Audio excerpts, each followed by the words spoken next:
Va ora in onda Zoom, il drive time in mezzo ai fatti con Antonino Danna.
Buonasera Antonino, a te la linea.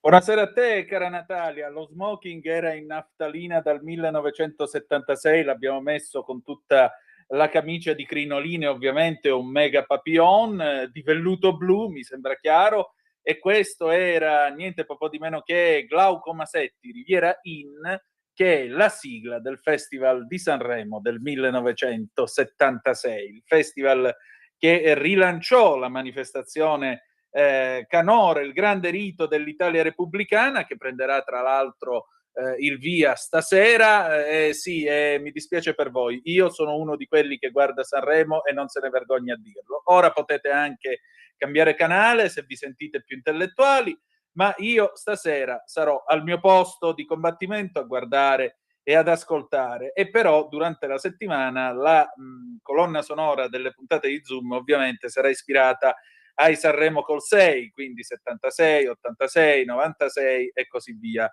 Anche Aria Fritta di stasera rende omaggio in nome del referendum del 22-23 di marzo alle ingiustizie che fece Pippo Baudo nell'86 e nel 96, perché parlandone da vivo era un grande professionista, ma noi non dimentichiamo che nell'86 vinse Renzo Arbore con il clarinetto e invece fecero vincere coso, come si chiama? E ci sei là, quello Eros Ramazzotti.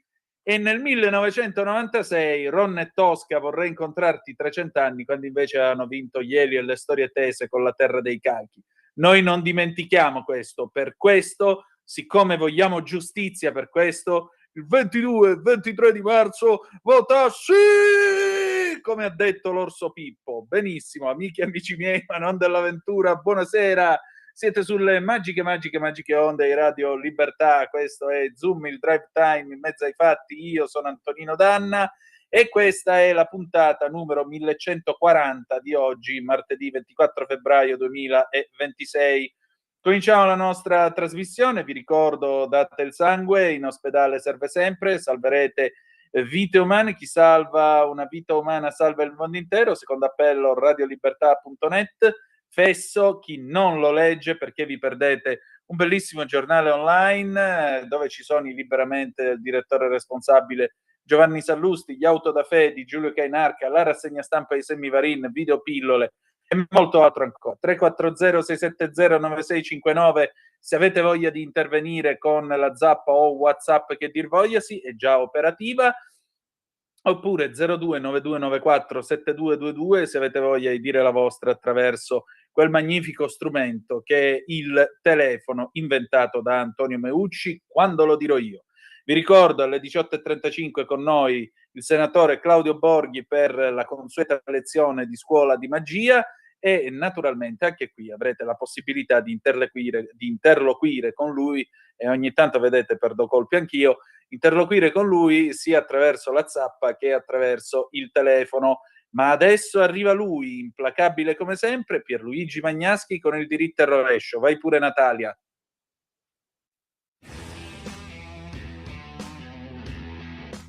È dai tempi di Barack Obama che i mullah prendono per il naso gli americani sui loro programmi atomici, che infatti sinora hanno proseguito ininterrottamente. Anche adesso infatti hanno accettato formalmente incontri e discussioni, ma solo per rimandare le scelte alle calende greche. Ma i tempi sono scaduti e l'attacco viene giudicato imminente. Il dispositivo militare americo-israeliano, che si basava su una portaerei con flotta d'appoggio, è stato aumentato con un'altra portaerei ancor più moderna e potente. Sono arrivati in Giordania direttamente dagli USA 250 jet americani da combattimento, mentre la base americana di Diego Garcia è piena di dispositivi militari di grande potenza. Piloti, marinai e soldati attendono solo l'ok di Trump, che non dovrebbe ritardare perché i mullah, anche se sono impauriti, non vogliono cedere nulla sulle richieste dei loro avversari. A corollario di quello che ha appena detto Pierluigi Magnaschi nel suo, come sempre, implacabile diritto al rovescio, vi dico che Iran International informa che la CIA, cioè la CIA, cioè le barbe finte americane, ha diffuso un video su X nel quale, che è ovviamente in farsi la lingua che viene parlata in Iran, nel quale invita gli iraniani a contattarla virtualmente perché siamo in grado di offrirvi tutto l'aiuto di cui avete bisogno. Ed è una mossa che effettivamente nemmeno il Mossad ha fatto pubblicamente, perché il Mossad, sapete che quando ci sono state le rivolte, soprattutto a gennaio, aveva fatto dei tweet su X dicendo: guardate che siamo in strada assieme a voi, non dovete avere paura, l'aiuto arriverà. Ma stavolta il fatto che la CIA, proprio di persona personalmente, se mi permettete la battuta alla Catarella, si rivolge agli iraniani e dice: oh ragazzi, vedete di contattarci che se siete in difficoltà possiamo intervenire. Oddio, un po' mi ricorda molto la sigla dell'A-Team, ve lo ricordate, no? Quando comincia nel 1972 un gruppo di militari americani è sfuggito al plotone, adesso sopravvivono come soldati di Ventura. Se siete nei guai, se nessuno può aiutarvi e soprattutto se potete rincontattarli, allora potete assoldare l'A-Team. Ecco, la CIA ha fatto una roba di questo genere. Se siete in difficoltà, se nessuno può aiutarvi e se riuscite a trovarla, la CIA verrà ad aiutare voi. E saranno cazzi degli iraniani, anzi degli ayatollah, amici miei, ma non dell'avventura. Non so voi, ma io sto cominciando a divertirmi. Vabbè, comunque, scherzi a parte. Adesso è giunto il momento di qui Parlamento e in particolare c'è un'ascoltatrice che ride per ovvi motivi e in particolare, signore e signori, l'immenso Giulio Centemero che interviene sul tema: senza infrastrutture digitali solide non avremo né l'autonomia né la crescita economica, e per questo la Lega è a favore della necessità di modernizzare questo paese. Natalia, vai pure, grazie. Qui Parlamento. Signor Presidente, Governo, care colleghe e colleghi, ci troviamo oggi a discutere una proposta di legge che riveste un'importanza strategica fondamentale per il futuro digitale, economico e tecnologico del nostro Paese, soprattutto perché, contrariamente a quanto scriveva Thomas Friedman, The world is flat, in questo momento il mondo è molto meno piatto di quanto pensassimo. L'idea di un ordine mondiale fondato esclusivamente sui valori si scontra con una verità antica. Senza potenza materiale i valori rimangono mere aspirazioni. Nel XXI secolo la potenza materiale passa anche e sempre di più dalla capacità di generare, gestire e proteggere i dati. E se qualcuno ha immaginato un mondo post-energetico, la realtà ci dice esattamente l'opposto. Con l'intelligenza artificiale, il cloud e i data center, il nostro è un secolo iperenergetico, e aggiungerei anche il metaverso, che si vede di meno in questo periodo, ma che tornerà a farsi vedere. La sovranità digitale è prima di tutto sovranità di infrastrutture e di energia. E non parlo di una realtà nella matrice, non sto parlando di un film di fantascienza e nemmeno di un libro cyberpunk come il fantastico romanzo Neuromante di William Gibson. Sto parlando di realtà, eppure sembrano cose, temi sempre tanto lontani dal dibattito comune. I data center rappresentano oggi una delle principali direttrici di sviluppo economico e strategico. Non sono semplici edifici industriali, ma infrastrutture critiche su cui poggiano reti di telecomunicazioni, sistemi energetici, sistemi pubblici digitali, applicazioni di intelligenza artificiale e piattaforme cloud. A livello globale si contano oltre 7.500 data center, con una crescita prevista fino al 20% annuo entro il 2027. Queste infrastrutture sono responsabili della quota crescente dei consumi energetici, stimati intorno al 2% a livello globale, con previsioni in forte aumento, e richiedono ingenti risorse per il raffreddamento, per esempio, ponendo dunque con forza il tema dell'integrazione tra politiche digitali ed energetiche. Milano in particolare viene indicata come uno dei principali hub europei, con oltre 400 megawatt già installati e una pipeline di sviluppo che colloca l'Italia tra i mercati più dinamici del continente. Questi dati confermano che non siamo di fronte a una moda tecnologica, ma ad una trasformazione strutturale dell'economia, una nuova rivoluzione industriale. I data center sono infrastrutture industriali strategiche, attraggono capitali internazionali, generano occupazione altamente qualificata, stimolano investimenti nelle reti elettriche, nelle telecomunicazioni, nella logistica avanzata, nei sistemi di accumulo e nelle energie rinnovabili.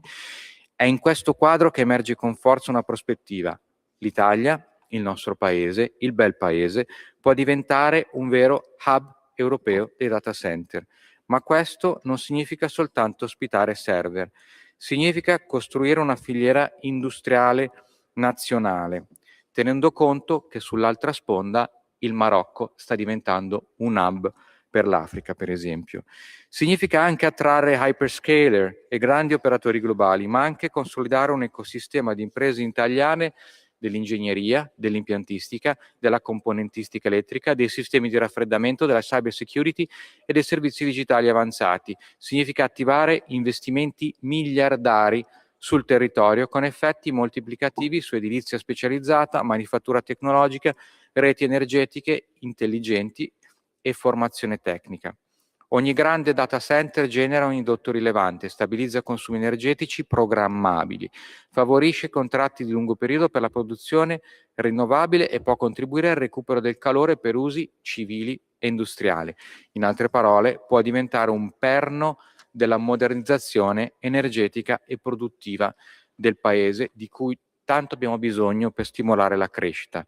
Se sapremo governare questa fase con una visione economico-industriale chiara, l'Italia potrà posizionarsi come piattaforma digitale mediterranea, anzi euro-mediterranea, punto di snodo tra Europa, Africa e Medio Oriente, rafforzando la propria competitività sistemica e la propria autonomia strategica. È in questo contesto che si inserisce il provvedimento oggi in esame, che mira a colmare un vuoto normativo non più sostenibile. Attualmente i data center sono inquadrati come impianti industriali generici, privi di una disciplina organica. Le procedure autorizzative risultano spesso frammentate e disomogenee, con evidenti effetti disincentivanti sugli investimenti. Serve un one-stop shop. Proprio per questo, nel Consiglio dei Ministri la scorsa settimana è stato approvato il cosiddetto decreto energia, che contiene norme fondamentali per i data center, in particolare una semplificazione e accelerazione del processo autorizzativo, garantendo un approccio integrato alla valutazione dei progetti. Si prevede un procedimento unico in cui l'autorità competente coincide con quella dell'autorizzazione integrata ambientale. Sino a 300 MW la competenza è attribuita alla Regione, con possibilità di delega alla tanto vituperata provincia, ma tanto utile. Sopra i 300 MW la competenza è del Ministero dell'Ambiente e della Sicurezza Energetica. Si tratta di un passaggio decisivo perché restituisce certezza agli operatori, riduce i tempi, evita sovrapposizioni e consente di coniugare attrattività degli investimenti e tutela ambientale. L'autonomia a servizio della crescita. Il testo unificato che oggi discutiamo si muove nella medesima direzione. Riconosce i data center come infrastrutture strategiche, introduce i criteri di sostenibilità con attenzione all'utilizzo di fonti rinnovabili, al recupero di calore e all'efficienza energetica, rafforza i presidi di cybersicurezza e promuove l'integrazione con le politiche industriali e formative.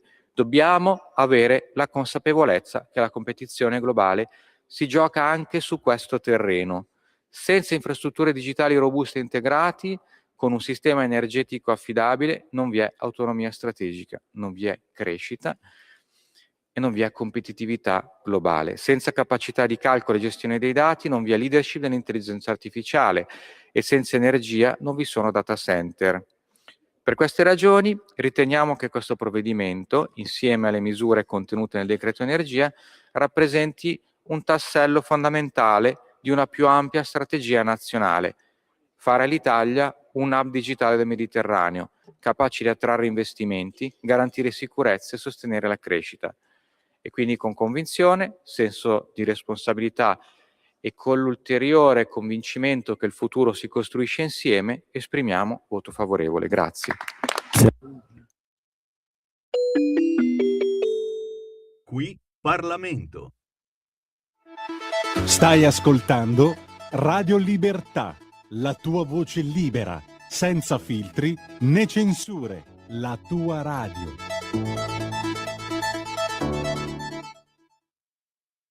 Lo amiamo perché ci offre sempre le cose più buone e naturali. Linea Alberto Acerbis. Problemi respiratori, tosse, raffreddore, tosse secca, tosse grassa. Abbiamo il prodotto che ti può aiutare. Bronco Free, la soluzione bevibile alla bava di lumaca, timo, verbena, altea, papavero e marrubio. Un insieme di erbe e di prodotti che aiutano a sciogliere il catarro e a favorirne l'espettorazione in maniera naturale. La tosse è un meccanismo espulsivo naturale che il nostro organismo mette in atto quando all'interno delle nostre vie respiratorie entrano virus, entrano batteri, entrano sostanze che il nostro organismo ritiene dannose. Come fare per calmare la tosse? Bisogna sciogliere il catarro e favorirne l'espettorazione attraverso un mucolitico naturale. La bava di lumaca, infatti, attraverso gli enzimi litici in essa contenuti, aiuta a sciogliere appunto il catarro e aiuta la sua espulsione. Abbiamo un'offerta straordinaria per voi stamattina. Se dite ascolto Radio Libertà e chiamate lo 030 68 40 408, 3 flaconi di Bronco Free a 59 euro, e se dite ascolto Radio Libertà voi non pagate le spese di trasporto e in più avete uno splendido omaggio. Chiamate adesso 030 68 40 408.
Ciao. Ho passato dei bei giorni con te. Piccolo, stupido, meraviglioso ragazzo. Ciao. Anzi, addio. Allora non stavi scherzando, te ne vai.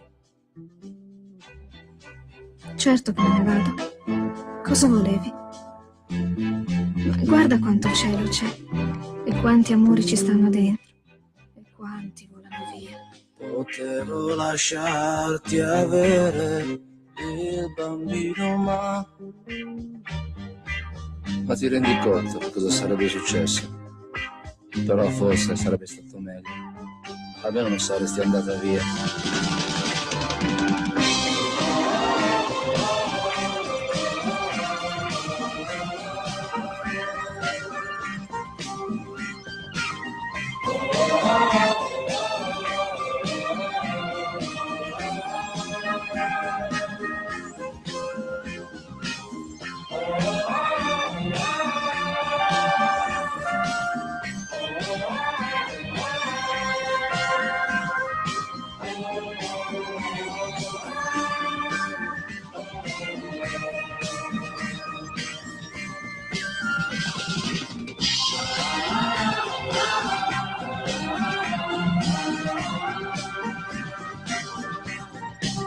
Sandra, ma dove vai? Dai, non scherzare, torna qui. Sandra, ascoltami. Ma dai, cosa fai? Ho battuto la linea, Antonino. Grazie a te Natalia, alle 18:35 in questo momento sulle magiche onde di Radio Libertà. Antonino Danna al microfono con voi per questa puntata numero 1140 di Zoom di oggi, martedì 24 febbraio 2026. Allora, sempre in tema sanremese, questa è l'edizione del 1976, questo è un pezzo che ha segnato la storia, è Volo a Z 504, cantata da Toto Cutugno e dagli Albatros, e in particolare questo è un pezzo che in un'Italia come quella nella quale del tema si discuteva accanitamente e poi ci sarebbe stata la legge nel 78 e poi ci sarebbe stato il referendum nell'81, parla di aborto. Come avete potuto ben sentire, con poche pennellate la canzone allude, e pensate che in una Rai come quella in cui Sanremo andava su Rai 1 che era in mano all'ADC, pensate una canzone nella quale lui e lei si lasciano e si capisce che praticamente si lasciano perché lei ha avuto una gravidanza indesiderata e ha dovuto abortire su richiesta di lui che non voleva diventare padre, e per questo poi si lasciano, no? Quando dice piccolo stupido ragazzo, potevo lasciarti avere il bambino, ma poi che cosa sarebbe successo? Ecco, Sanremo nel 76 è un'edizione che tra l'altro doveva essere condotta da Mimmo Modugno diede forfait pochi giorni prima, allora bisognò reinventare la manifestazione, venne chiamato Giancarlo Guardabassi condusse da sotto il palco in una postazione che ricordava uno studio radiofonico, con il tono del DJ tra l'altro, e potete ascoltarlo nelle registrazioni che ci sono su YouTube, che tra l'altro arrivano dalla televisione spagnola e sono già a colori, perché la Rai già aveva la possibilità di registrare a colori, ma il colore arrivò soltanto ufficialmente il giorno della Candelora del 77, questo grazie a Ugo La Malfa, che nel 71 aveva deciso che gli italiani con la TV a colori sarebbero diventati spendaccioni, e questo mandò a farsi benedire un bel po' di aziende italiane che all'epoca erano all'avanguardia, che fabbricavano televisori ed erano pronte a passare, già avevano tutta la tecnologia per passare al colore col sistema PAL che poi abbiamo utilizzato dal 77 in poi. Un bel po' di aziende fallirono, tra quelle che sopravvissero ce n'è rimasta una che, lo diciamo con orgoglio, ora non esiste più, ma le si è voluto molto bene perché era veramente un pezzo di Italia, era l'equivalente della Fiat dei televisori e delle radio, la Mivar. Chi se la ricorda la Mivar? La mitica Mivar riuscì a sopravvivere a questa decisione assurda presa in nome di questioni ideologiche, un po' come sta succedendo ora con la questione del green, e nel 1977 la TV arrivò a colori. Nel 75 Sanremo era andato malissimo, tra l'altro le case discografiche non avevano voluto mandare nemmeno i cantanti, tant'è vero che divenne una specie di rassegna mezza folk, cioè con un cantante per regione. Alla fine vinse sta cantante piemontese, Gilda, con una canzone che si chiama Ragazza del Sud, edizione che andò malissimo, che venne stroncata in una maniera clamorosa sui giornali dell'epoca. L'anno dopo si decise di rilanciare Sanremo, che sembrava aver fatto ormai il suo tempo, come col sesso, e quindi canzoni che parlavano di relazioni sentimentali, canzoni che parlavano di storie d'amore. Andò Sandro Giacobbe, gli occhi verdi di tua madre, cioè uno che usa la legge, scusate, mi viene questa battuta, la legge della maniglia, prima la madre e dopo la figlia, perché in questa canzone, sia pure molto elegantemente, lui racconta di essere caduto nelle grinfie della potenziale suocera e lo confessa alla fidanzata: no, mi hanno fatto innamorare gli occhi verdi di tua madre. Prima arrivò Peppino Di Capri cantando di uno spogliarello, difatti poi l'ascolteremo, Non lo faccio più, prima a Sanremo nel 1976. C'era anche, diciamo così, il divertissement con Linda Bella Linda, canzone un po' nonsense dei Daniel Santa Cruz Ensemble, però il tema era più o meno quello lì. E però quell'edizione stranamente riuscì a ridare quota a un festival che sembrava francamente morto. L'anno dopo, primo festival a colori, 1977, il 78 poi sarà l'anno di cui si ricordano tra l'altro la seconda e la terza classificata, ma nessuno si ricorda chi vinse, perché seconda arrivò la Oxa con un'emozione da poco, 16 anni appena, vestita giacca e cravatta, e terzo Rino Gaetano con Gianna. Ma primi arrivarono i Mattia Bazzar con E dirsi ciao.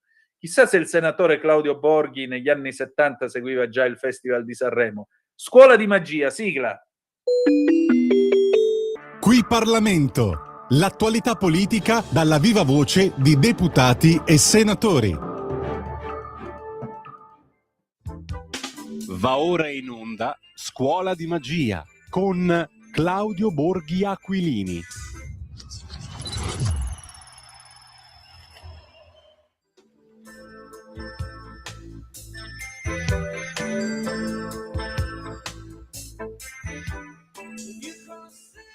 Buonasera, a voi la linea. Oh, grazie ancora Natalia, alle 18:41 io do il benvenuto al padrone di casa, il senatore Claudio Borghi Aquilini. Buonasera senatore. È muto. Natalia, non sento il senatore. Ce l'abbiamo? In teoria sì, provo a ricontattarlo subito. Ecco, prova un attimo. Mi sa che ha chiuso quando ho parlato di Sanremo. Temo. Sì. Vediamo un po' che cosa succede. Vediamo un pochino. Vi dicevo, quindi stasera, come sempre, la nostra scuola di magia. A proposito, vi do una notizia che arriva dall'ANSA. L'auto non parte se soffiando il tasso alcolico che è alto, se il tasso alcolico è alto, cioè oltre lo zero, e l'alcolock da oggi obbligatorio per chi è stato condannato per guida in stato d'ebbrezza.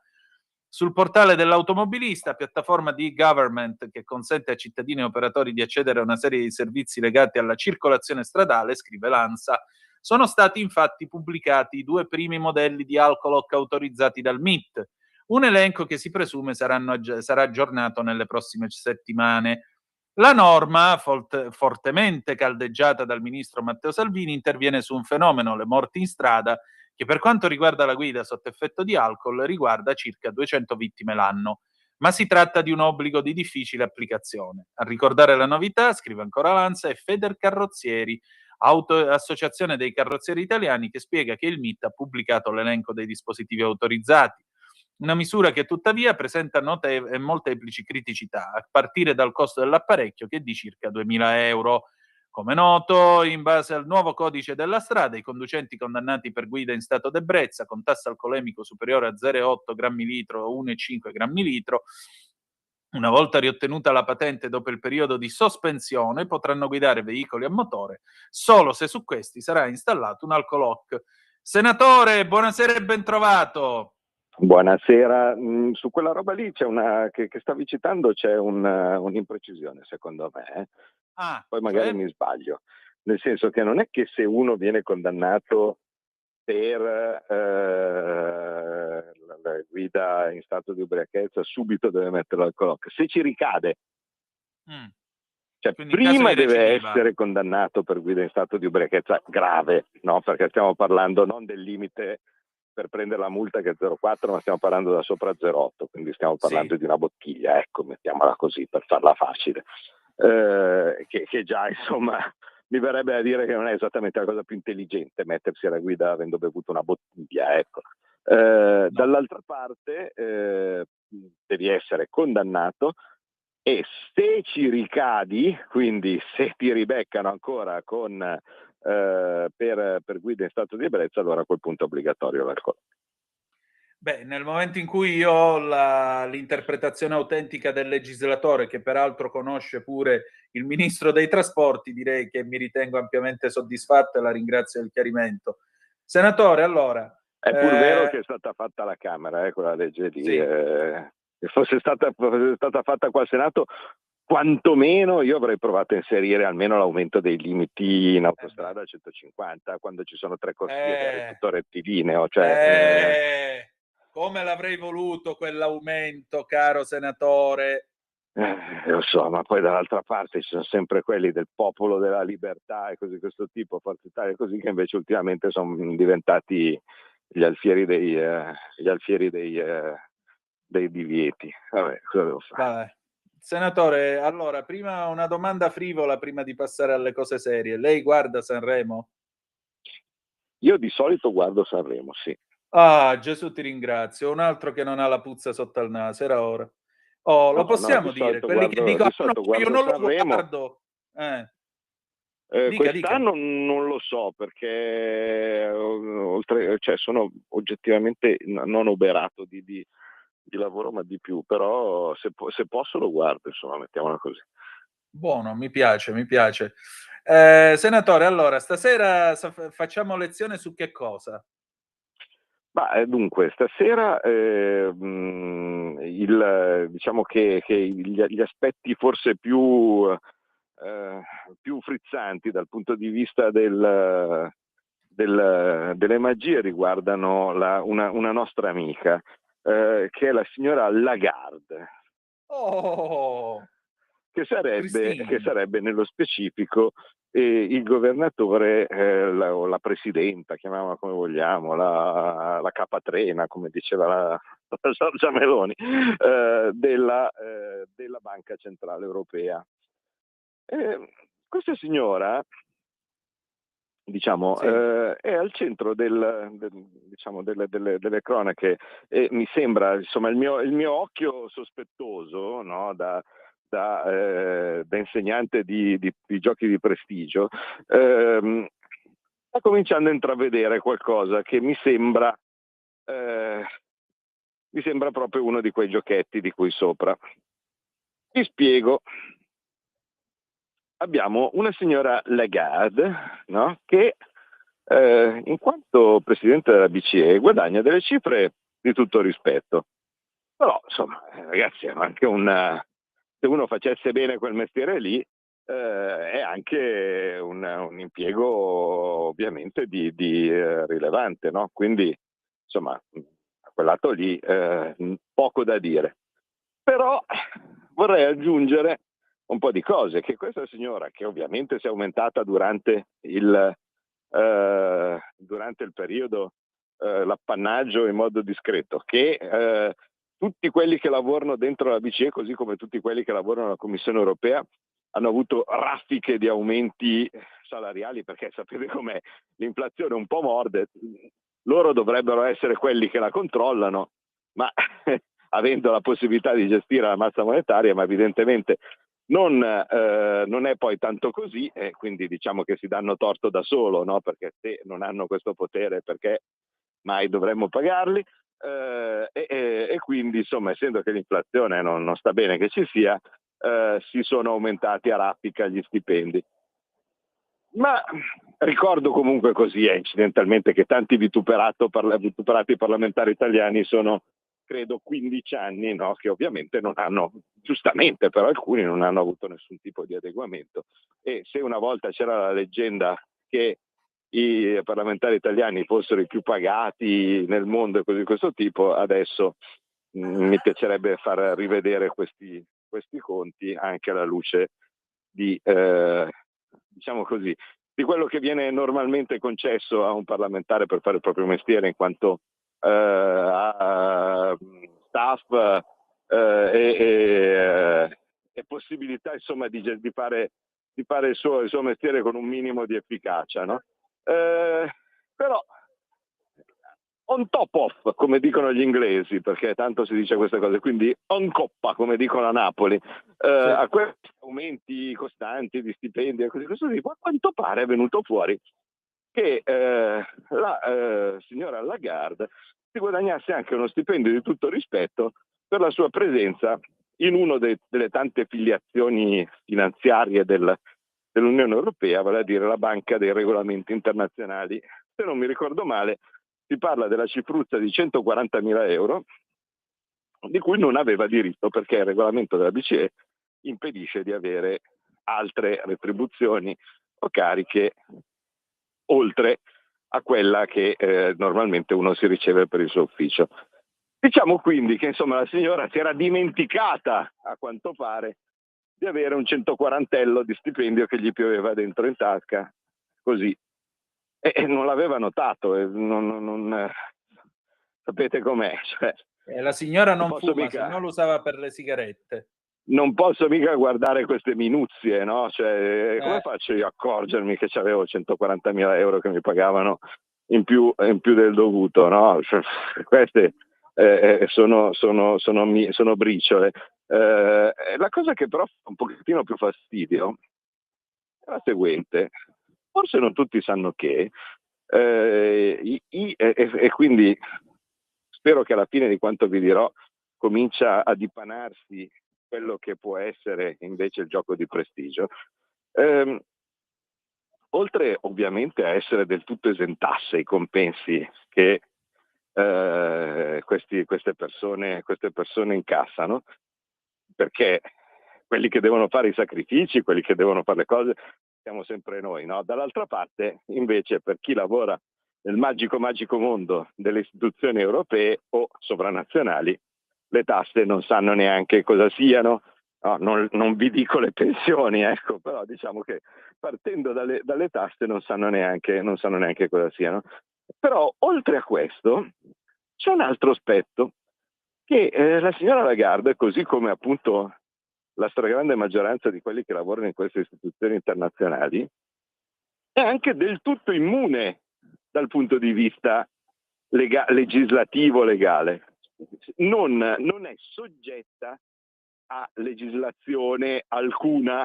Sentite come suona bene, eh? Ve lo ricordate questa cosa? È stata detta per il MES. Ecco, quello che valeva per il MES è valido anche per la Banca Centrale Europea. Quindi la signora Lagarde non è sottoposta ad alcun tipo di legislazione, che è molto più bello anche rispetto a una normale immunità, no? Cioè, capite, l'immunità di solito uno dice la invoco e poi il corpo che sia il Parlamento, cose di questo tipo, da cui tu lo richiedi, te la deve garantire. No, qui si parte direttamente da assenza di legislazione da cui tu puoi essere incriminato. Cioè non esiste il giudice che, volendo, potrebbe incriminare la Lagarde. Quindi arriviamo al punto. Ma secondo voi non si sapeva questa storia che prendeva soldi dalla Banca Centrale dei Regolamenti, che sono tutte cariche assolutamente pubbliche, chiare e così di questo tipo? dal mio punto di vista si sapeva e come, cioè era il più Pulcinello dei segreti di Pulcinella. Avrà una conseguenza la signora Lagarde da questo intasco non autorizzato? Ovviamente no. Perché? Perché per quello che vi si diceva prima è immune per difetto di giurisdizione. Quindi stiamo parlando del nulla. Lei si è intascata questi soldi esentaste, lo sapevano tutti, e tanto si sa benissimo, adesso che è stata fatta uscire la cosa, che non avrà conseguenze. Bene. Quindi di che parliamo? Parliamo di quello che secondo me è l'operazione Bulloni in salsa euro-francese. Non so se vi ricordate, una delle cose che, insomma, credo di avere un minimo, insieme con gli altri colleghi della Lega, di aver avuto un minimo di merito, è stato quello di far saltare Draghi alla prima votazione in cui il nostro voto era decisivo. Perché vi ricordate, c'era il governo di unità nazionale, se anche la Lega, cosa che ogni tanto qualcuno ci diceva, votate contro, fate cadere il governo, Draghi non cadeva assolutamente, anzi faceva una gran risata e dice finalmente sti rompicoglioni ce ne siamo levati di torno. Viceversa, nell'unica votazione in cui, dato che i 5 Stelle non votavano, per il termovalorizzatore, insomma non so se vi ricordate, robe del recente passato, ecco, anche se sembrano passati veramente secoli. Comunque, fatto sta che alla prima votazione in cui noi avevamo la possibilità quindi di essere decisivi, abbiamo fatto saltare Draghi. Ecco, in quei giorni Draghi, fra le altre cose, stava preparando quella che alcuni giornali, devo dire, in modo abbastanza sorprendente, perché stante la segretezza dell'operazione e stante il controllo che aveva sui giornali, mi stupisce che qualcuno sia riuscito a saperlo, stavano pensando alla cosiddetta operazione Bulloni, che era, diciamo, un sistema per stringere le maglie del governo del paese davanti al rischio del pericoloso populista che arrivasse al governo. In cosa consisteva questa operazione Bulloni? Consisteva nel far dimettere quasi tutte le cariche chiave del sistema statale e che erano vicine alla scadenza, in modo tale da poterle rinnovare per un periodo quindi pieno, e in modo tale da sottrarle alla nomina ispirata o dovuta al governo che sarebbe venuto, dato che loro sapevano perfettamente che non c'era particolari speranze di rivedere il Draghi ancora alla presidenza del Consiglio.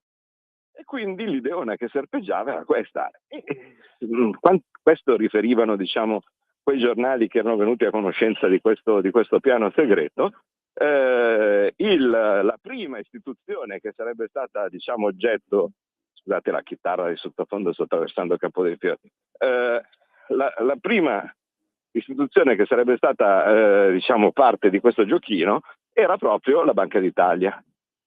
Quindi l'ideona era: noi abbiamo i governatori della Banca d'Italia in scadenza, lo facciamo saltare subito, ci mettiamo l'amico mio e poi dopo che ci pensino ben loro, no? Quando chiunque sarà, cioè chiunque sarà, noi continueremo a governare lo Stato per tramite dei nostri uomini che abbiamo messo nelle posizioni strategiche. In parte già sta succedendo, perché come tante volte ho cercato di spiegarvi, questa è una legislatura di difesa e le persone, diciamo così, del globalismo, dell'eurosinistra o così tipo sono ancora in tutte le posizioni più importanti, a partire dal famoso CSM fino a scendere, no? Ok, ma in quel caso sarebbe stato assolutamente ancora più evidente.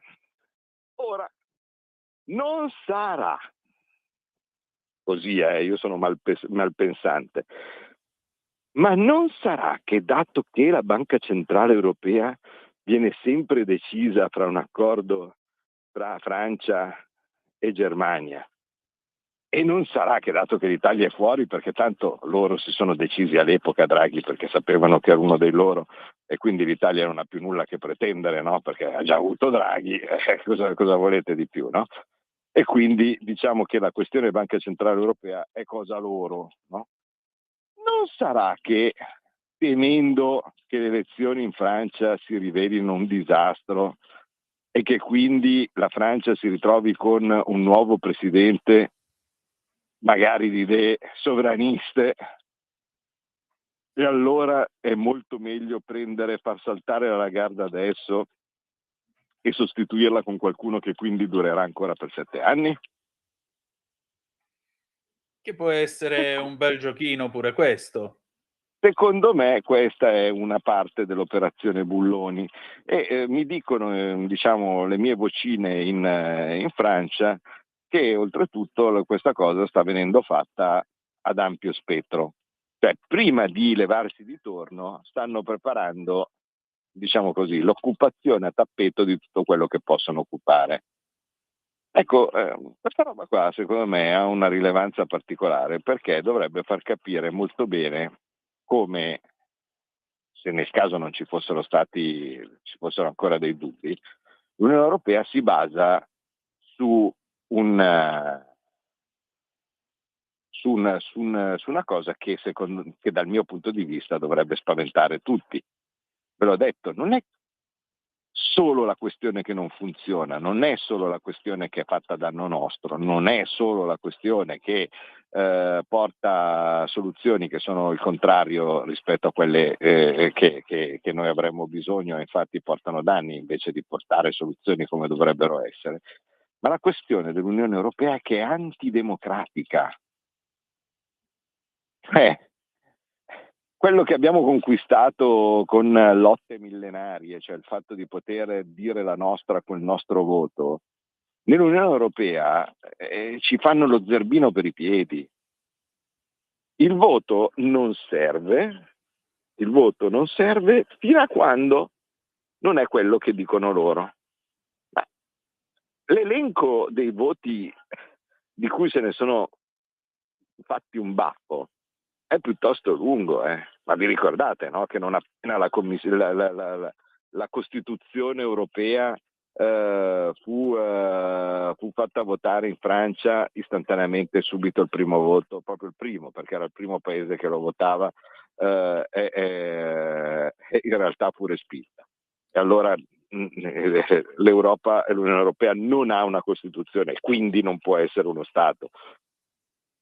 Ma c'è semplicemente il trattato, no? Il famigerato Trattato di Lisbona. Io penso che sia utile ricordarsi la base antidemocratica dell'Unione Europea, che viene fuori in ogni situazione, ma lo vedete, no? Il Mercosur che viene deciso non si sa da chi, senza che ci siano i parlamenti, e il Parlamento europeo deve ricorrere a un escamotage, a un trucco per rimandarlo, non per bocciarlo. I 90 miliardi di prestito all'Ucraina, già che oggi si parlava anche di Ucraina in Senato, anche quelli decisi senza nessun tipo di dialogo in Parlamento, ed è soltanto in questo momento un veto, che peraltro verrà superato, di Orban, che ne impedisce l'esecuzione. Parlamenti nazionali non mi risulta che siano stati consultati su questi 90 miliardi. E voi capite, no, che io faccio delle gran battaglie anche per l'età pensionabile e così di questo tipo all'interno della Commissione Bilancio, trattando su 100.000 euro in certi casi, e poi dopo vengono fuori che pillolette da 90 miliardi vengono fatte senza consultarci. Questo è, cioè, prima ce ne rendiamo conto e meglio sarà, perché io ho la sensazione che tante volte i nostri governanti, anche quando animati da buone intenzioni come il caso di Giorgia Meloni, pensino di poterlo guidare questo mostro. Non funziona così, cioè l'Unione Europea è fatta apposta per incularci e quindi non è guidabile perché non è la sua funzione. non è uno strumento che puoi manovrare a tuo piacimento, è uno strumento che può funzionare solo e esclusivamente se spara contro l'Italia, perché altrimenti voi capite che sparare contro la Germania non può, perché essendo che sono i maggiori azionisti non dura un secondo qualcosa se la Germania non vuole. Non può neanche sparare contro la Francia perché se ne fottono. Molto semplicemente per struttura se ne fottono, e quell'allegro ubriacone di Juncker, no? Che era stato, non so se ve lo ricordate, presidente della Commissione europea per un po' di tempo ed era noto perché sbevazzava così tanto che se lo dovevano tenere in piedi. Seguendo il famoso... Era sciatica ufficialmente. Sì, aveva la sciatica alcolica. Secondo il famoso detto in vino veritas, disse una cosa molto semplice a chi gli diceva ma perché la Francia gli viene concesso di fare sta roba? Disse la France c'est la France, no? Quindi c'è la Francia e la Francia, per cui la Germania no perché loro sono i maggiori azionisti, la Francia no perché la Francia è la Francia. Tutto questo bel costrutto funziona soltanto per riempire di soldi quelli che ci lavorano e per incappettare l'Italia. Basta, altrimenti non credo abbia una sua funzione. Per cui io credo che uno debba rifletterci bene, con molta attenzione, ogni volta che si parla di Unione Europea, ogni volta che si vedono manovre come quelle che vi ho descritto oggi relative a una delle istituzioni più antidemocratiche dell'Unione Europea, vale a dire la Banca Centrale Europea. Un qualcosa che, guidata da qualcuno che non votate voi, da qualcuno che potrebbe essere oggetto oltretutto di queste manovre di palazzo e che dipende, da cui potrebbero tranquillamente dipendere i nostri destini. Perché Senatore, insomma, la Grecia ci ha insegnato che questi possono chiudere i rubinetti delle banche, quindi possono chiudere le banche, possono non intervenire quando c'è lo spread ai paesi che sono considerati nemici. Poi ultimamente, poi se volete parliamo anche un attimino della questione Orban, che è vicino alle elezioni, ma è un paese che per regole interne dell'Unione Europea riceve un sacco di soldi dall'Unione Europea, anche nostri, giusto o sbagliato che sia, però è così, e a cui l'Unione Europea non li sta dando perché secondo loro lui è cattivo. Il risultato poi che cos'è? Ovviamente che le elezioni rischiano di essere falsate, altro che il TikTok russi, no? Perché l'ungherese a un certo punto dice vabbè, ma insomma noi in un modo o nell'altro la nostra moneta ce l'abbiamo, quindi non è che possono costringerci più di tanto. Se diventassimo come gli altri e ci facciamo dare dei gran soldi da questi babbei, insomma la nostra vita migliorerebbe. Allora aspetta, magari votiamo l'europeista. Solo che capite bene che se il sistema si basa su ti do i soldi se voti chi piace a me, cioè, altro che le ingerenze del TikTok russo, no? Che convince, come in Romania, che convince le persone non si sa perché a votare un anti-europeista. E quindi bisogna stare molto attenti perché la democrazia è un valore molto prezioso. Senatore, le chiedo 10 secondi di pausa e torniamo subito.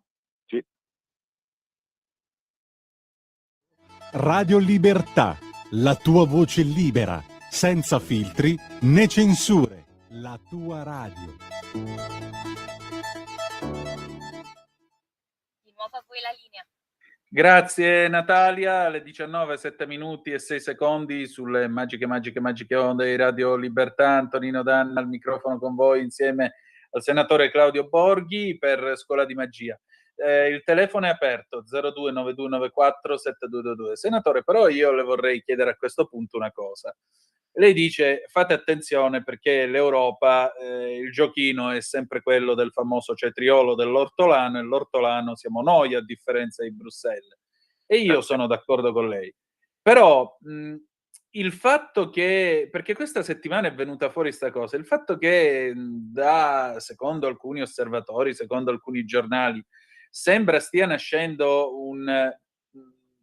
mi pare male usare la parola asse, diciamo così, un rapporto Roma-Berlino che sembrerebbe mettere da parte o comunque smorzare le presunzioni francesi, visto anche chi è il presidente della Francia, basta guardarlo in faccia per rendersene conto. E poi, tra l'altro, la settimana scorsa c'è stato anche questo divorzio sulla questione del cacciabombardiere che stavano sviluppando assieme francesi e tedeschi, un caccia di sesta generazione che richiedeva peraltro pesanti investimenti. Ecco, non è che magari il fatto che noi adesso si va d'amore e d'accordo con Merz ci mette al riparo dall'effetto cetriolo? O sto sbagliando? Ma allora, io credo che la narrazione dell'asse Roma-Berlino, che magari a qualche nostalgico può far vibrare un attimo di emozione, sia molto una creazione italiana. Cioè, a noi in questo momento, col fatto che stranamente siamo messi meglio rispetto al passato, no? Dove oltre ad avere il mirino contro, eravamo anche in una condizione di oggettiva debolezza, per intendersi. Per chi era appassionato dei film di Fantozzi, eravamo prima il canarino quando c'era la battuta di caccia aziendale, e poi il ragioniere detto Leprotto, no? Non so se ve lo ricordate. Sì, quando nel secondo Tragico Fantozzi, sì. Secondo Tragico Fantozzi, che aveva il poveretto aveva il labbro leporino e quindi ed era campione regionale di Pispola Squadre. Esatto. Ma lei è una iena, sì, è anche un bel esemplare. Anche un splendido esemplare, boom. No, esatto. Quindi, noi abbiamo passato il momento del canarino, abbiamo passato il momento del ragioniere detto Leprotto, e adesso il rischio è che ci dicano che siamo una iena, no? Perché a quel punto io non mi fiderei, insomma, non mi fiderei, perché se è vero che l'Italia e la Germania in questo momento hanno delle caratteristiche abbastanza simili, hanno degli interessi concordanti, però è quasi impossibile che si crei un asse e che faccia fare alla Francia quello che vogliamo noi a danno loro, a meno che non cambi il governo, nel qual caso potrebbe anche essere. Cioè, la volta che dovesse andare al governo effettivamente la povera Le Pen, allora nel qual caso la Germania potrebbe trovare utile avere un alleato nell'Italia per vedere di far saltare per aria il governo francese. E io, come ho detto tante volte, cerco di avvisare in tutti i modi gli amici del Rassemblement National che del terribile pericolo che li attende, perché dato che la situazione economica francese è molto molto molto peggiore rispetto alla nostra in questo momento, a quel punto, una volta che dovessero vincere gli amici del Rassemblement National, credo che due scelte gli appariranno davanti. La prima, che è quella che cercheranno di fargli vedere come l'unica possibile, però intanto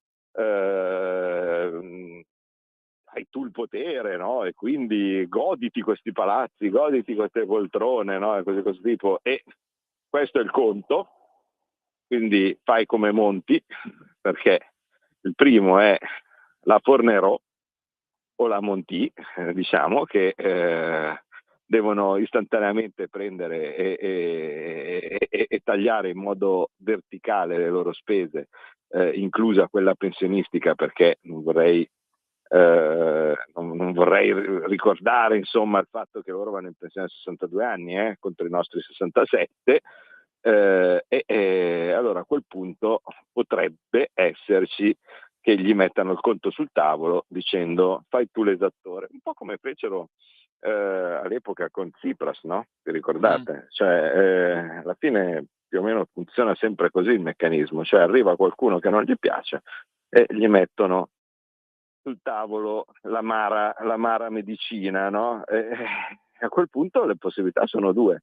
O prendi e te ne freghi e vai a vedere le carte, cosa oggettivamente possibile, ma non risolve i problemi, no? Perché il deficit doppio della Francia, sia di commerciale sia di bilancio, è sempre lì, indipendentemente per quanto puoi provare a tenerlo in vita artificialmente.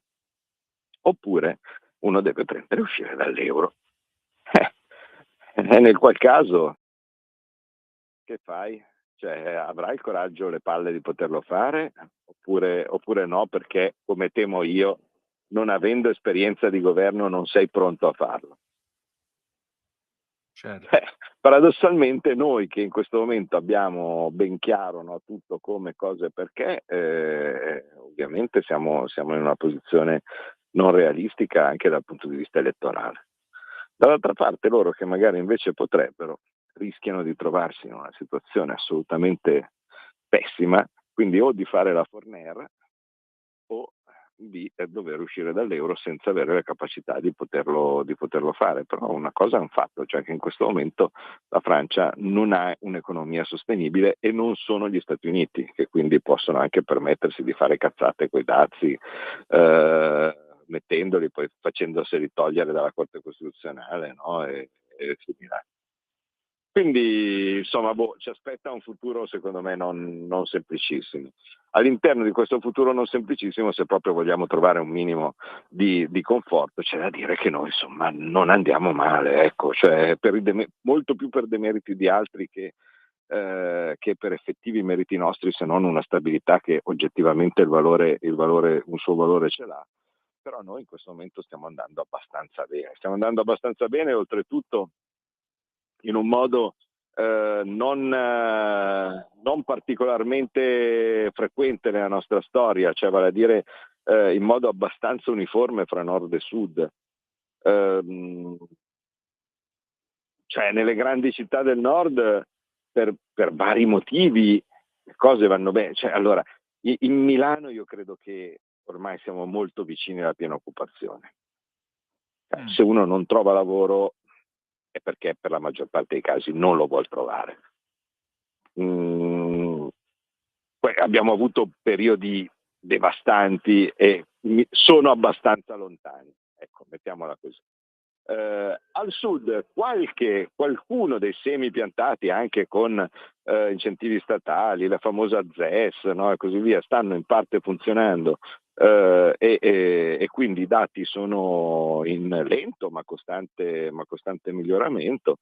Quindi insomma noi un pochettino in questo momento meglio degli altri siamo. Questo è oggettivamente un qualcosa che ci deve rallegrare e speriamo che duri, ecco. Cioè, noi in ogni caso siamo lì aggrappati.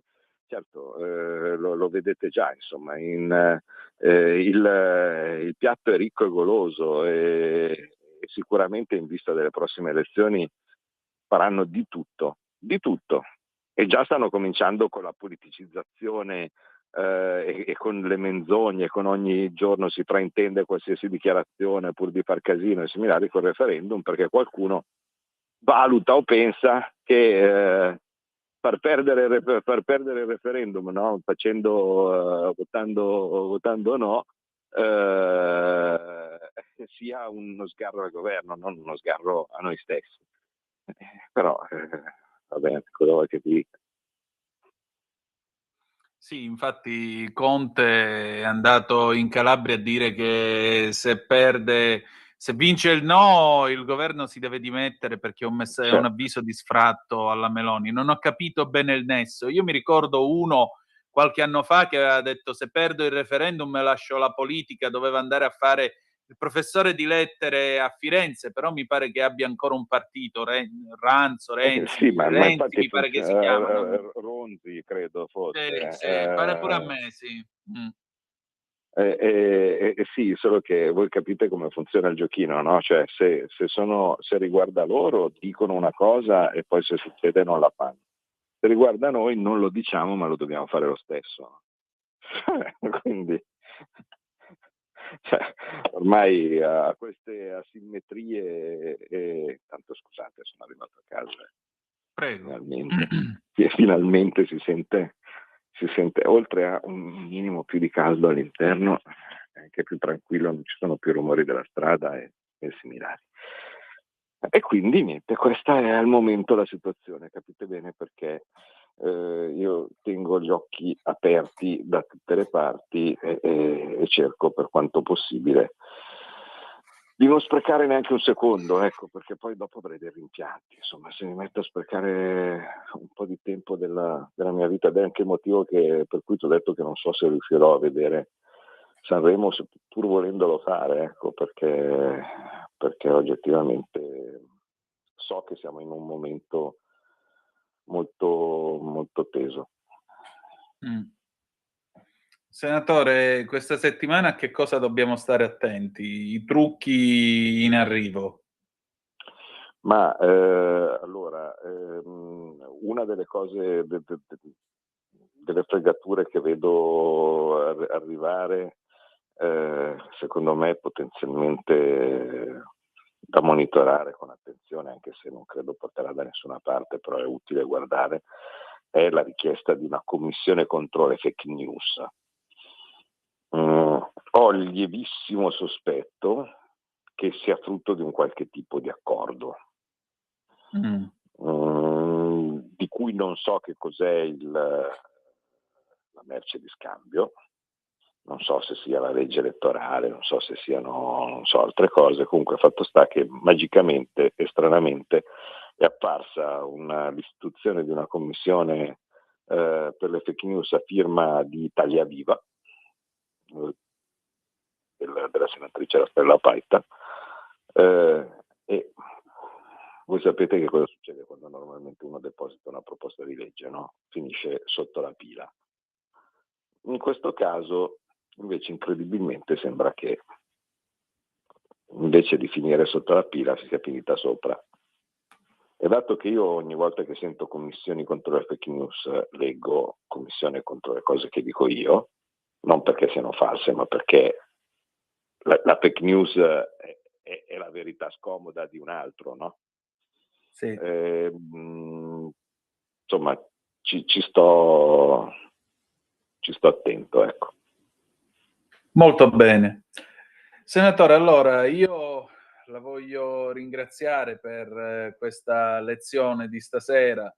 Insomma, come sempre dobbiamo guardarci da tutte le parti perché vedo che qua tra chi fa giochi delle tre carte, chi fa scherzi di vario genere, praticamente non si può stare tranquilli mai. E no. ora... cioè veramente, se non ti guardi da tutte le parti è davvero un dramma. Comunque, noi siamo qua e teniamo gli occhi bene aperti. È un dispiacere, è una frustrazione mia perché avrei bisogno di avere molta più gente. Cioè il numero e la mole delle inculate che arrivano, soprattutto da parte di Bruxelles, è così ampia che non posso negare che mi manca molto il filtro che ci faceva quell'importante pacchetto di parlamentari che potevano presidiare ogni commissione su a Bruxelles che c'erano nella scorsa legislatura. Così come Zani. Poi per carità Borchia è un eroe, le 4 agguerrite donne che abbiamo, Cinta, Ceccardi, la Sardone, la Tovaglieri, sono ottime e fanno bene il loro lavoro. I due parlamentari, Stancanelli, così, cioè sono tutti bravi. Ogni volta che li chiamo perché c'è qualcosa o similari riescono sempre a fare loro, e Marco Campomenosi dietro le quinte, anche lui segue tutte le cose possibili. Però voi capite che in un palazzo dove ci sono 20 commissioni, ognuna è un calderone di inculate, no? E similari, è impossibile seguirle in 7. E quindi insomma è complicato, ecco. Approfitto adesso sempre per ringraziare Paolo Bocchia che è il capogruppo suo e veramente fa l'impossibile, anche perché oltretutto insomma si era abituati al numero della scorsa legislatura, quella per intendersi quando avevamo preso il 30% alle europee, e quindi passare da quei numeri ai numeri attuali è molto complicato, è molto frustrante, perché io penso che la gente non le capisca queste cose quando vota. Cioè pensa a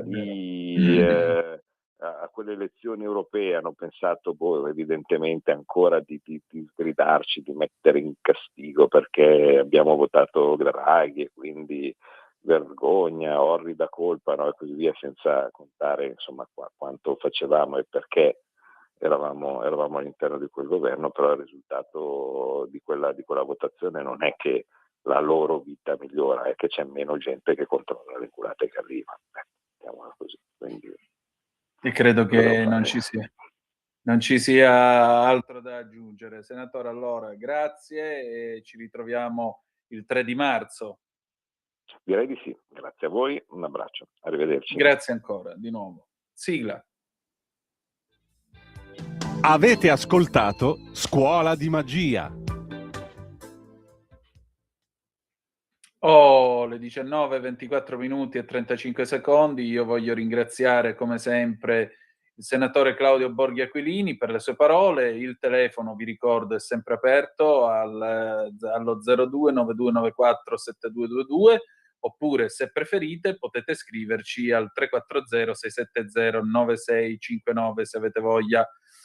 Andiamo a dare un'occhiata adesso alle agenzie, perché naturalmente c'è bisogno di vedere che cos'altro accade nel mondo in queste serate che saranno naturaliter dedicate a Sanremo, ma qui ci sono notizie che chiaramente vanno avanti su casi e vicende che continuano a essere importanti. David Rossi scrive all'ADN Cronos: perizia sulle lesioni al volto, l'ipotesi dell'urto contro i fili metallici della finestra del Monte dei Paschi dei Siena, il legale della vedova non fu un suicidio. I primi risultati sono stati presentati in audizione in commissione d'inchiesta, lesioni al volto non legate alla caduta.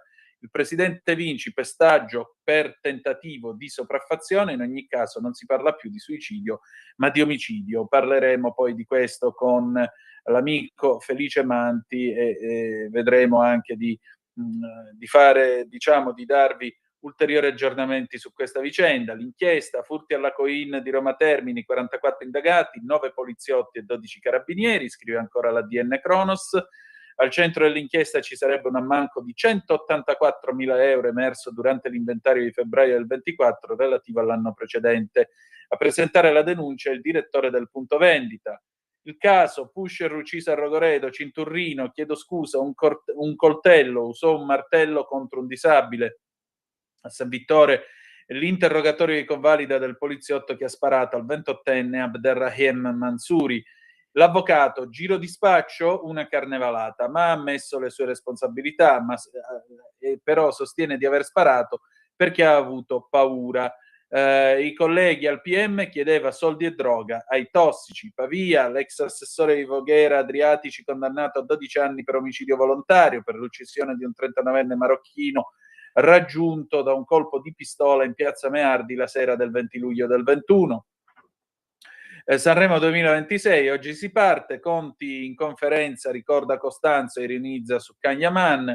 L'attore turco, fresco del successo della serie Sandokan, co-conduttore della prima serata, cantanti in gara, ospiti e scaletta. l'Ucraina, la Russia non si ferma, Zelensky serve la pace ma dobbiamo prepararci ad altri scenari, scandali e colpo al Louvre, si dimette la direttrice del museo, Europarlamento, il generale Vannacci in Unione Europea con l'AfD, destra trina anche in Italia, il gruppo dell'Europa delle nazioni sovrane lo accoglie a braccia aperte. Poi abbiamo il fenomeno in aumento, le piogge estreme di breve durata concentrate in pochi chilometri, cosa dice lo studio? Iran, Trump valuta 3 opzioni, da diplomazia caduta del regime, gli scenari. Savona, bambino di 9 anni cade da ringhiera a scuola, è in rianimazione, speriamo bene. Cresce l'occupazione under 35 ma non la qualità, un terzo dei giovani è già precario. Giulio Regeni riprende il processo dopo la consulta, scrive ancora la DN Cronos, il legale della famiglia, affaticati ma vicini alla meta. De Romedis, ultimo oro azzurro a Milano Cortina, esclusiva dell'ADN, l'abbraccio con Fede alla telefonata di tomba, vi racconto una medaglia speciale. In America invece Trump invita i campioni di hockey alla Casa Bianca dopo l'oro a Milano Cortina, dovrei far venire anche la squadra femminile, ma le campionesse rifiutano. Futuro nazionale, Vannacci, federiamo realtà di destra, governo va preservato e il meno peggio. L'ex vice segretario della Lega entra nel gruppo SN all'Europarlamento, quello dell'AfD tedesca. Credo che il mio ruolo sia quello di risvegliare tutte le persone che credono in una destra vera. Bimbo morto a Napoli, in assa all'ospedale di Bolzano per l'elenco del personale coinvolto nel trapianto, il piccolo Domenico che è morto dopo un trapianto di cuore danneggiato il 23 di dicembre scorso. La tempesta di neve di New York, ne abbiamo parlato ieri, il record storico dal 1963, oltre 40 milioni di persone in stato d'allerta.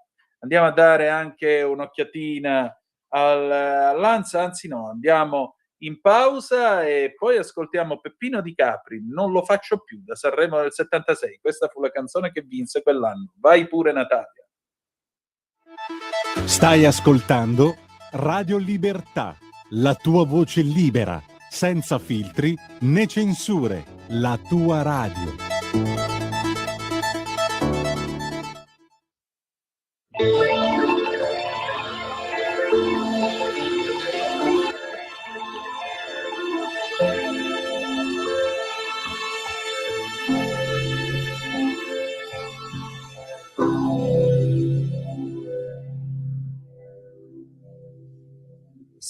Sincronizzi i movimenti, ogni gesto è ben studiato, poi ti tiri sui capelli, l'hai di certo programmato, chiudi piano gli occhi, forse pensi sia più bello, hai paura che ti tocchi, è il tuo primo spogliarello, e lo scialle della mamma forse lei te l'ha prestato, forse invece non lo sa, la camicia di velluto lentamente cade giù, poi mi dici non sta bene, tu non puoi vedere di più, copri un po' con le mani, cerchi un'ombra al tuo sole, sei convinta che mi ami e non merito il tuo amore,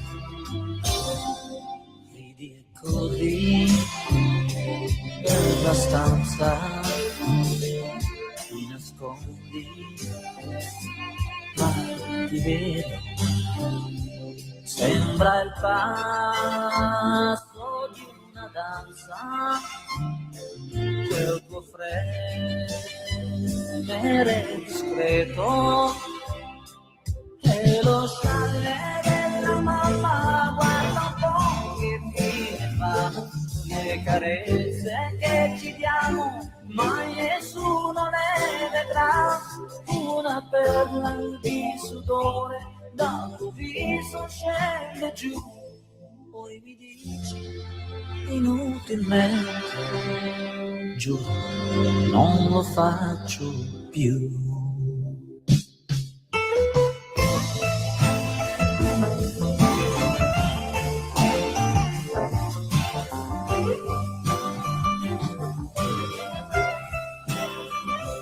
Una perla di sudore, tu mi stringi sempre più, poi mi dici inutilmente, giuro non lo faccio più. A te la linea, Antonino.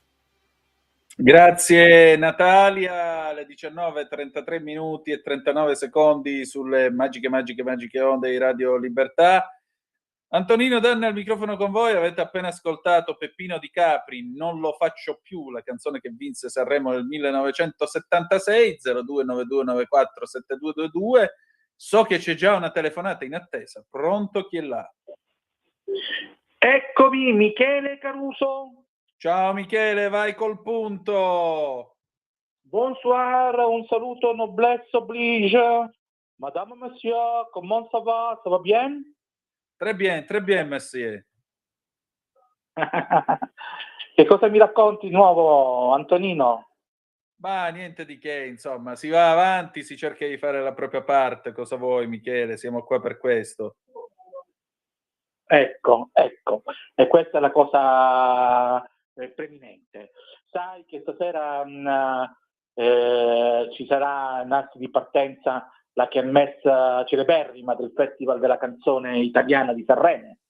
Beh, direi proprio di sì. Tu lo segui? In onore di Pippo Baudo, con Carlo bene. Conti, la co-conduzione di un interprete di fama internazionale come Laura Pausini, super ospite di Tiziano Ferro.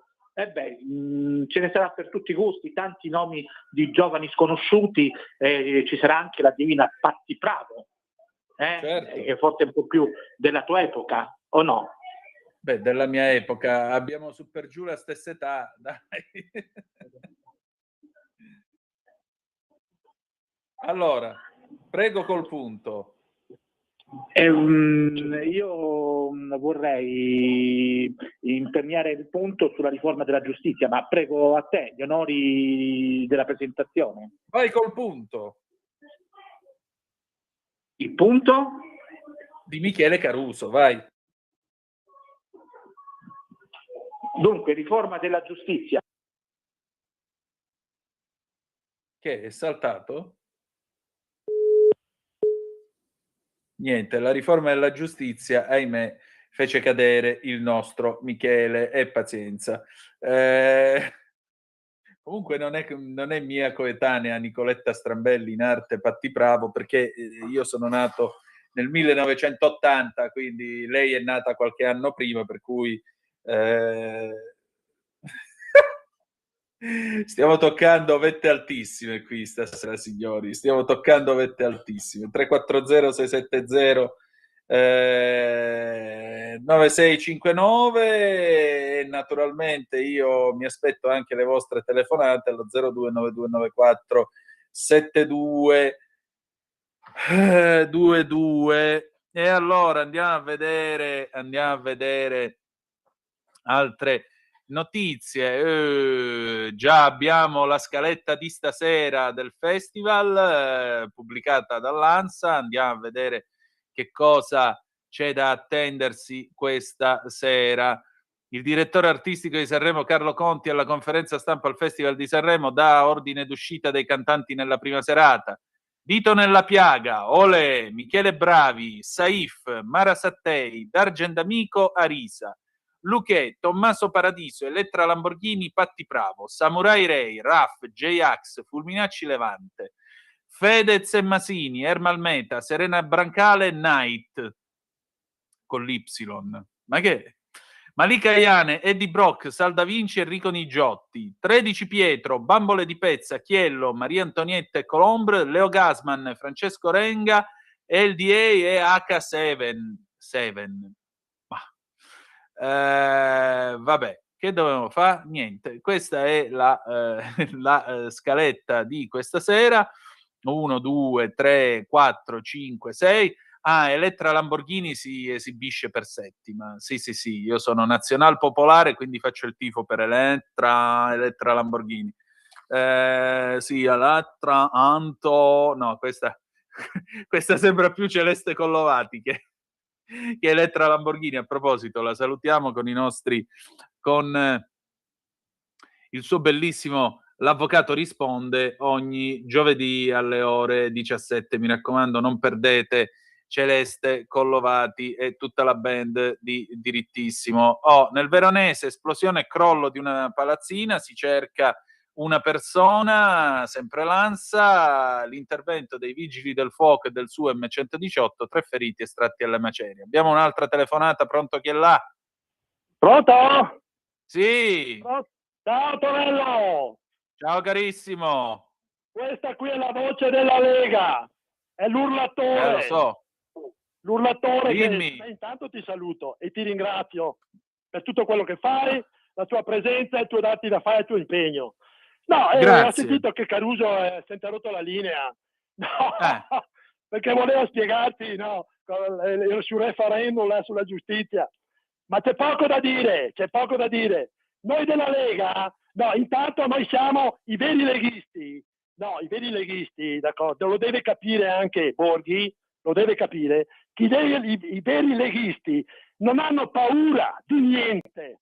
Il vero leghista non teme niente, perché se le loro idee sovvalgono, d'accordo, e non le sanno portare avanti, vuol dire che sono loro che non hanno la capacità di portarla avanti. Salvini si batte, un leone, d'accordo? Io lo ammiro e per me è il miglior segretario che possiamo avere, perché quando tutti lo attaccano, no, vuol dire che sta combattendo, sta portando avanti una battaglia per il popolo, contro chi è ideologico, e del popolo se ne infischia, e li abbiamo tutti contro, perché sono tutti ideologici e del popolo non gliene frega niente. Chi si batte per il popolo è solo la Lega, e i veri leghisti non hanno paura, non temono. Quindi a Borghi dico, caro Borghi, tu sei troppo pessimista, poco leghista. Un leghista si batte, come ha fatto Bossi, fino alla fine, per amore della sua gente, del popolo, che non, in qualche modo, che è sempre distrattato, sempre da tutti i poteri. Questo è il vero leghista, e per me Salvini è un esempio che io porto sempre avanti. Ok, questo ti voglio dire. Per quanto riguarda la giustizia e tutto il referendum, è semplice. Basterebbe che tutti quanti tenessero presente la vicenda di Salvini. Quando la sinistra o tutti quelli che si battono a favore del no, perché vogliono mantenere questo tipo di status quo nella giustizia, no? Ecco, è perché? Perché è utile per loro questo sistema, perché loro dicono no, a noi serve avere una giustizia che combatte i nostri avversari. Questa è la loro posizione, questa è la situazione della giustizia oggi in Italia, e lo vediamo. Quando devono utilizzare e difendersi, utilizzano quel magistrato e portano contro l'avversario. L'abbiamo visto, l'esempio di Salvini è tipico. Quando dicono che loro non vogliono una giustizia controllata dalla politica, in realtà loro vogliono una giustizia che controlla la politica. Questo è quello che vediamo invece. E veramente, se tu vuoi cambiare questa situazione, questo status quo, e abbattere questo sistema controllato che vediamo, no, da sinistra, centralista, ecco, l'unica cosa è votare per un sì, perché noi vogliamo che la magistratura sia indipendente e non faccia politica e non si intrometta nelle politiche, nella battaglia politica. I cittadini votano i parlamentari, è il popolo che vota, e il popolo vota dei parlamentari. E la politica è fuori il Parlamento. La magistratura è un ordine distinto e non deve fare politica. Se no qui l'Italia non la cambieremo mai. E c'è sempre più bisogno di Lega in questo paese, perché la Lega difende i popoli, le realtà, le diversità, è una ricchezza che c'è in Italia. L'abbiamo visto con le Olimpiadi. No, qui al nord, e chi è che si è battuto per ottenere le Olimpiadi, no? Nel 19, chi? Se non la Lega! La Lega, la battaglia che ha fatto Zaia. Tra l'altro, per quanto facciano e la mettono, non riconosco il sistema, fa di tutto, no? Per nascondere la presenza e tutto il lavoro ha fatto la Lega.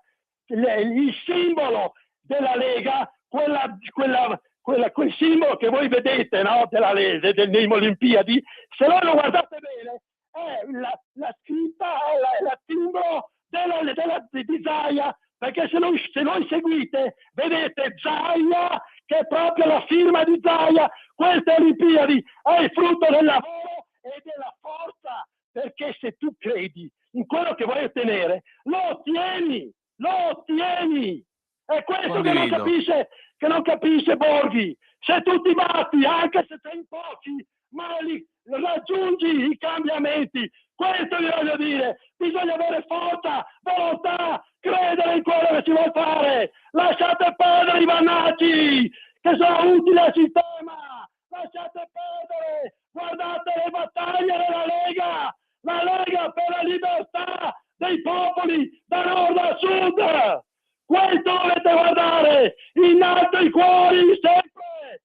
Ho urlato troppo forte. No, è andata bene così, grazie. È andata bene così? Sì. Ecco, guarda, ha visto, allora salutami tanto anche Cainarca, che in qualche modo l'altro giorno sono saltato su perché ho detto che siete troppo pessimisti. Fate dei programmi a volte in cui criticate, fate tanti discorsi, ma noi abbiamo bisogno di andare all'attacco, perché ci vogliono fregare, come dice Borghi, in Europa, in Italia, da noi come Lega. La Lega è la necessità per far vivere il sistema, per rinascere, perché parte dal basso, difende le famiglie, parte da lì, dai comuni, dalle piccole realtà che si mettono assieme. Non ha paura la Lega. Noi portiamo la Lega in tutta Italia. I comuni sono la nostra forza. La gente deve capire questo. Io però ho finito per stasera. Bambolano. Usate la vostra testa. In alto i cuori sempre. Sempre. Cosa vi devo dire? Niente, grazie, perché io ho finito il mio tempo. Non vorrei aver spaventato qualcuno, ma tu devi credere in quello che fai. Crediamo. Solo una cosa però, Borghi ha ragione quando dice ok, però quando è il momento di mettere i voti sul piatto sono sempre 7 voti all'Europarlamento, non sono 100 o 200. Altra telefonata e chiudiamo. Pronto, chi è là? Niente. Va bene, abbiamo finito. Grazie per essere stati con noi questa sera. Appuntamento domani alle 18:05 trattabili sulle magiche onde di Radio Libertà. Con noi Don Fortunato Di Noto. Oggi è stato presentato il report Meter sulla lotta alla pedofilia e pedopornografia nel nostro paese. Oltre 1.300.000 video di abuso, l'intelligenza artificiale che viene usata per cose schifose e inenarrabili. Ne parleremo con lui. Grazie ancora e ricordate che the best is yet to come, il meglio deve ancora venire. Ci salutiamo con Sandro Giacobbe, Gli occhi di tua madre da Sanremo del 76 e ricordate che malgrado tutto the best is yet to come, il meglio deve ancora venire. Vi ha parlato Antonino Danna, buonasera.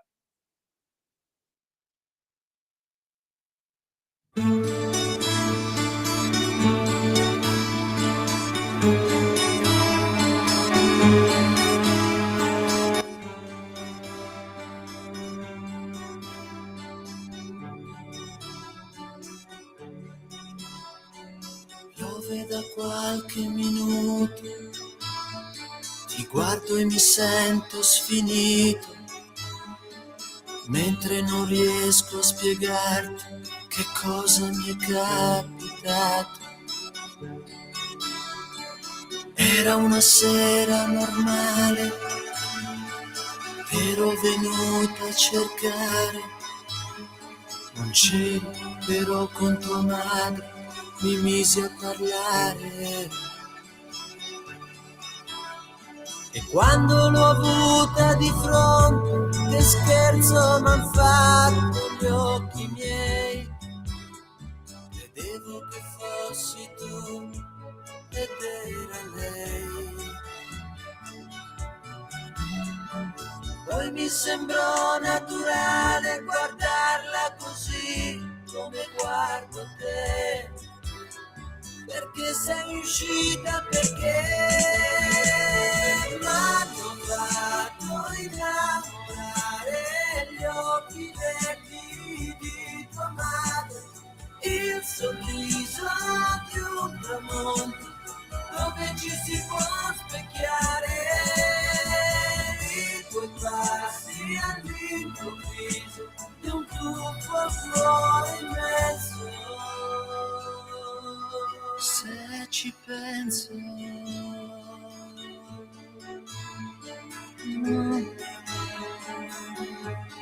se ci penso,